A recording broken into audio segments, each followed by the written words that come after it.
Se ka frikë. Pash një lajm dje shumë të bukur. Rikonfirmohet Kim Jong-un, thoshte aty, me 99.3% e votave. Kjo është ajo. Pra, Partia Demokratike, zoti Berisha ka perceptimin në PD që është, po them, lider absolut i pa diskutuar. Kim Jong-un? Berisha? Lider absolut, paralelizëm, po. Pra, është lider absolut, po them, për numrin e votave. Nuk po hyte pjesa e mënyrës qeverisjes.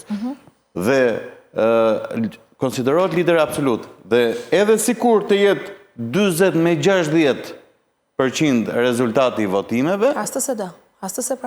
Absolutisht nuk e do, sepse e cënon.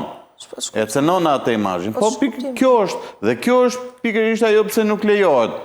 Sepse ndryshe nuk ka asnjë lloj kuptimi logjik pse të mos ndalojnë. A nuk është demokrat Ervin Saliani? Tani këtë kush shqiptar nuk e di? Jo, është aq demokrat sa këta thanë bën gjyq publik. Pavarësisht disa të tjerë thonë jo, ka bërë gjyq për shpifje. Vetë zoti Berisha ka shkuar në qeli për vizit kur ishte si dënim politik e ka cilësuar. Gjithë, Mariglia, nuk më kishte rastisur asnjëherë të merrja nga demokratët në telefon dhe të gjithë kishin një agjendë të paracaktuar dhe bënin me shumë dëshirë që të kalonin orë me Salianin, sa të jepte përshtypjen si një PD në hije. Pikërisht, kjo është dun votim konfirmim me 99.999% të votave.